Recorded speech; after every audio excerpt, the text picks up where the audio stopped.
హైదరాబాద్లో అంబర్పేట ఫ్లైఓవర్ని పరిశీలించిన తర్వాత కేంద్ర మంత్రి కిషన్ రెడ్డి మాట్లాడుతున్నారు. లైవ్లో చూస్తున్నాం. సమస్య మరి రేపు శివరాత్రితో కొంత మేరకు ఉపశమనం కలుగుతుంది, లాభం చేకూరుతుంది. రేపు శివరాత్రి ఉదయం నుంచి పోలీసు వాళ్ళు ట్రాఫిక్ సంబంధించినటువంటి ప్లానింగ్ చేసుకుని ఈరోజు రేపు ఉదయం నుంచి వదలాల్సిందిగా కూడా నేను అధికారులకి సందర్భంగా విజ్ఞప్తి చేస్తా ఉన్నాను.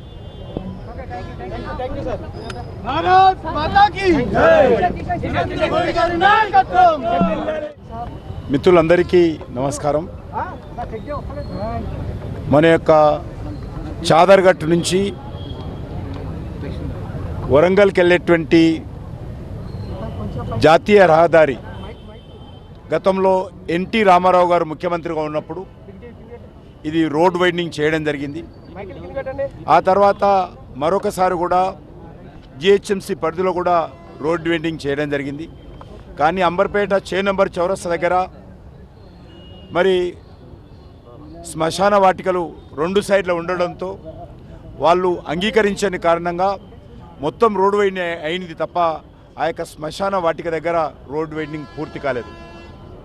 ఈ సమస్య గత 25-30 సంవత్సరాలుగా అదేవిధంగా పెండింగ్లో ఉండింది. మరి చివరకు నేను ఇనిషియేటివ్ తీసుకొని శాసనసభ్యుడు అయిన తర్వాత కేంద్ర ప్రభుత్వంతో మాట్లాడి ప్రధానమంత్రి గారితో మాట్లాడి ఈ జాతీయ రహదారి పైన ఈ శ్మశాన వాటిక ఉన్నందున దానిపైన ఒక ఫ్లైఓవర్ లాగా నిర్మాణం చేసుకుంటే ఈ నేషనల్ హైవేస్కు బాగుంటుంది. ఎందుకంటే ఎప్పుడు చూసినా కూడా చేనంబర్ చౌరస్తా దగ్గర శ్రీరామనాథ్ జంక్షన్ దగ్గర విపరీతమైనటువంటి ట్రాఫిక్ తోటి స్థానిక ప్రజలు కూడా ఇబ్బంది పడుతూ ఉన్నారు.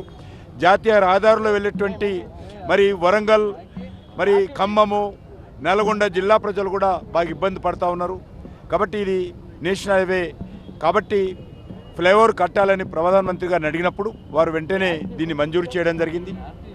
మరి స్థానికంగా ఉన్నటువంటి గతంలో ఉన్నటువంటి టీఆర్ఎస్ ప్రభుత్వం కానీ ఈరోజు కాంగ్రెస్ పార్టీ ప్రభుత్వం కానీ దీన్ని పూర్తిగా సహకరించి ఇది వెంటనే పూర్తి చేయడం కోసము కృషి చేయాల్సినటువంటి అవసరం ఉంది. ఎందుకంటే ల్యాండ్ అక్విజిషన్ భూసేకరణ అనేటువంటిది రాష్ట్ర ప్రభుత్వ పరిధిలోనిది. కాబట్టి రాష్ట్ర ప్రభుత్వం కొద్దిగా ముందుకొచ్చి ఇంకా 5 మరి ఇబ్బందులు ఉన్నాయి. 5 స్థలాలలో ల్యాండ్ అక్విజిషన్ చేసి ఈ యొక్క రోడ్డు ఫ్రీ అండ్ ఫెయిర్గా ఫ్లో వెళ్ళే విధంగా మరి సహకరించాల్సినటువంటి అవసరం ఉంది. ఇంతకుముందు మనం పక్కగా చూసాము, ఇక్కడ కూడా ల్యాండ్ అక్విజిషన్ చేయాల్సినటువంటి అవసరం ఉంది. ఒక దగ్గర మరి 2,51,00,000 తీసుకున్న తర్వాత కూడా మరి ఆ స్థలాన్ని మరి ఇవ్వడం లేదు. ల్యాండ్ చెక్కు కూడా తీసుకోవడం జరిగింది. చెక్కు తీసుకున్న తర్వాత కూడా దాన్ని రాష్ట్ర ప్రభుత్వము జాతీయ రహదారులకు సంబంధించినటువంటి విభాగానికి ల్యాండ్ అప్పగించని కారణంగా కొద్ది ఇబ్బందిగా ఉంది. మరి ఇప్పటి కూడా నేను మొన్న మరి ముఖ్యమైనటువంటి జిహెచ్ఎంసీ నేషనల్ హైవే అధికారులతో హై లెవెల్ మీటింగ్ ఏర్పాటు చేసిన తర్వాత అందరం ఏకాభిప్రాయానికి రావడం జరిగింది. కింద ఏదైతున్నదో ఎందుకంటే ఎక్కువగా మా స్థానికంగా ఉన్నటువంటి అంబర్పేట ప్రజలు కానీ రామంతపూర్ ప్రజలు కానీ కింద ఉన్నటువంటి రోడ్డును ఉపయోగిస్తారు.